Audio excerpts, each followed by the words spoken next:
and welcome to Course 0 Lesson 7. Today will be the first of two videos on the steady state, where we'll be discussing the difference between the steady state and thermodynamic equilibrium, and then we'll go through a couple examples of solving for the steady state analytically. Let's get started. The steady state of a system is defined as the state when the species concentration's rates of change are zero, but the net rate is non-zero.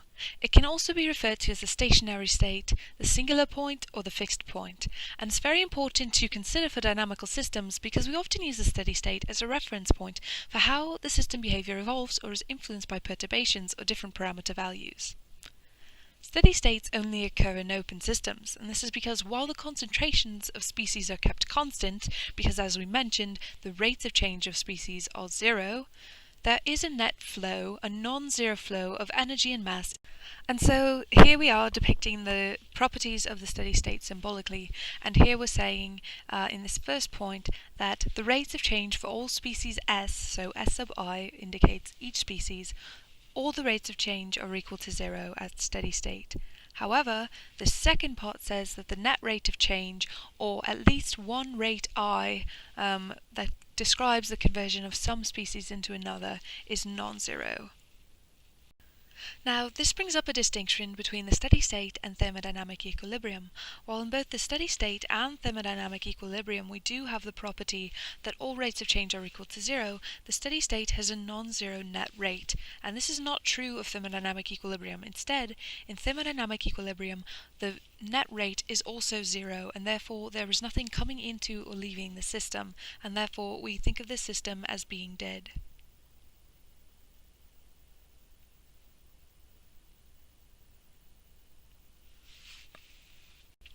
In a previous video we looked at this example system as one that could reach thermodynamic equilibrium, and we saw that this happened when the forward reaction of conversion from A to B and the reverse reaction of conversion from B back into A were equal to one another, when those rates were equal.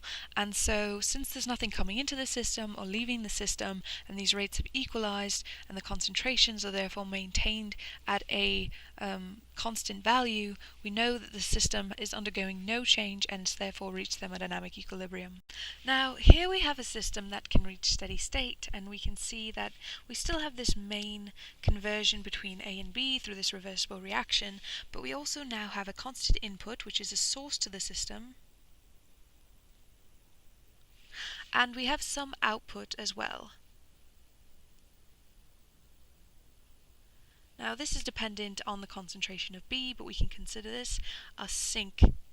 And because we do have that exchange with the surroundings, that input and output of the system, we therefore know that this is an open system that can reach steady state when the concentrations of A and B, the floating species in the system, stop changing, when they have a zero rate of change. And here's a modified version of that system where it's slightly simplified. We have, instead of a reversible reaction, a non-reversible reaction here between A and B. And we're going to go ahead and use this as an example to try to solve for the steady states of the floating species A and B. So then, the first step to solving for the steady states of the floating species A and B is to recall that the rates of change of all floating species are equal to zero. And that can be written as is here, that dA dt is equal to 0 and dB dt is equal to 0. So that's describing the rates of change of A and B. And then the next step would be to actually write out how A and B change over time. Write out the differential equations that describe this system. Now, in order to write out the differential equations, we have to know what the rate laws are for these two additional reactions. So we need to know these two rate laws, and we're going to assume that these reaction rates are defined by mass action kinetics. And so if you recall, this would mean that V1, which is dependent on the reactant species concentration, would be equal to K1 times the concentration of A, and V2 would then be K3, the rate constant for this reaction, times the concentration of the reactant species, which in this case would be the concentration of B. So these are the two reaction rates that we're missing, and again we've defined them based off of mass action.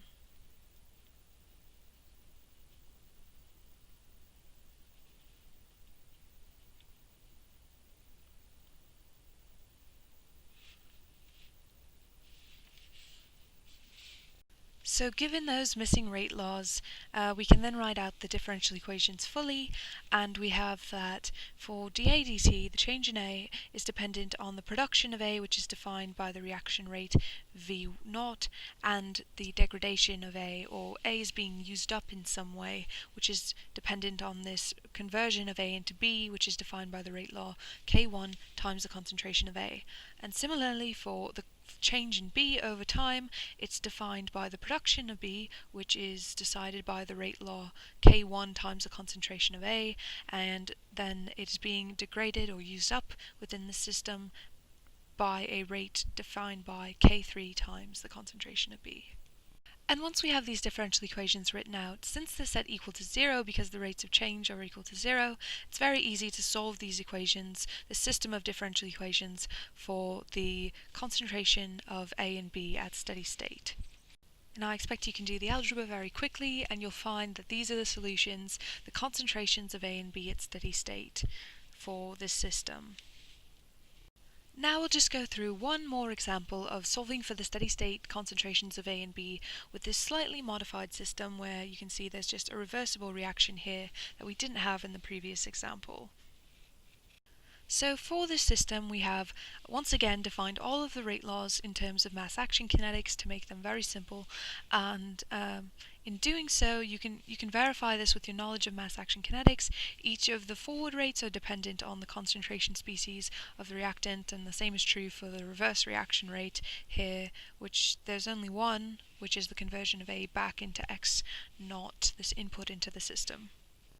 And then the next step is to once again write out the differential equations that describe our system, describe the change in A and B over time. And to do that, here we've just used a simplified notation for the time being, where we have this reaction rate which incorporates the production of A, but it also has a term that represents a degradation of A, remember, because we have this reversible reaction, and then minus the degradation of A through this second reaction here, V1. And then for the change in B over time, we have the production of B, which is defined by this conversion from A into B, and the degradation of B, which is defined as the reaction here where B is being degraded into some output of the system x1. So then once you've recalled the rate laws that we defined 2 slides ago, we can go ahead and plug in all of the rate laws into their proper locations here in the differential equations, and then we'll have a fully defined system of differential equations that incorporates the concentrations of the floating species, also the constant species, and each of the kinetic parameters, which are these rate constants here. So once you've plugged in each of those rate law definitions into our differential equations, this is what your result is, and this is fully defining the system as a system of differential equations that describe the change in the floating species A and B over time. Alright, so now that we have our differential equations for both A and B, we can then go ahead and solve for A and B concentrations at steady state. So remember, once again, the rates of change of all species are equal to 0, so we set this dA dt equal to 0, and then we can go ahead and start to solve. So I would recommend that the first step be separating out this k1 x naught is equal to k2 times A plus k3 times A, just moving this portion of the equation over to the other side, and then we can go ahead and simplify this, factor out A from both of these rate law components, and then go ahead and solve for A, and we get that k1 x naught over the sum of k2 and k3 is equal to A. So here we have our steady state solution for the concentration of our floating species A. And then moving on to our solution for species B, we see that there's an A in the differential equation describing how B is changing in time. So we're going to want to plug in the solution that we just found for A at steady state. So recall, this is the solution to the concentration of A at steady state, and we can go ahead and plug that right into this differential equation. So let's just rewrite that as equal to k3 times k1 x naught over k2 plus k3 minus k4 times b. And remember, this rate of change is equal to 0. We can then go ahead and simplify this and go ahead and write k1 times k3 times x naught over k2 plus k3 is equal to k4 times b, and this will simplify to b is equal to k3 times k1 times x naught over the sum of k2 plus k3 times k4. And there you have it. You have the solution of the concentration of B at steady state. So then here is our system with our two solutions for the concentrations of our floating species A and B at steady state. So then I just want to comment really briefly on pathway flux, which can also be thought of as your steady state rate. So think of it as the net rate through the system at your steady state. And you can find the pathway flux by inserting the steady state species concentration that we've just solved for into one of the rate laws. So let's go ahead and do that with one of the examples from our second steady state example we just solved. And we'll insert this concentration of species B that we found at steady state into the rate law V2, and we get that the pathway flux, which here is written as J, is equal to K4 times K3 K1 x naught all over K4 times K2 plus K3.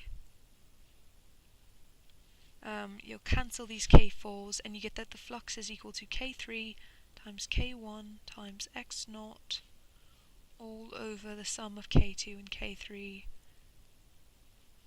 So there you have it, there's our flux. So then just looking at our system with each of these rate laws here and our pathway flux here, you can see that the pathway flux is dependent on all of the kinetic parameters, all of those rate constants which are denoted by these K terms, and our pathway flux is dependent on all of the kinetic parameters except for K4, which shows up in our rate law 2 here.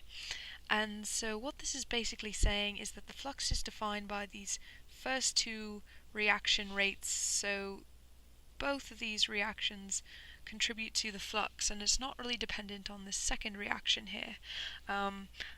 Because it's dependent on two of these primary reactions, these two reaction rates, V0 and V1, there's not really a rate limiting step in this system. If the flux was essentially equal to one of these reaction rates, then we would say that that step is our rate limiting step, but we see that's not the case here. It's dependent on two of our reactions, and that's just a quick comment on a utility of the pathway flux. And that concludes our lesson 7 on the first video of steady state, where we've defined some of the properties that are related to the steady state and then gone through a few of the analytical solutions. In the next video we'll look more at numerical solutions for the steady state, which are going to be much more relevant to us when we're computationally modeling systems, and much more useful because, again, many of these systems, the same issue we've described in the differential equations video, are difficult to solve by hand analytically.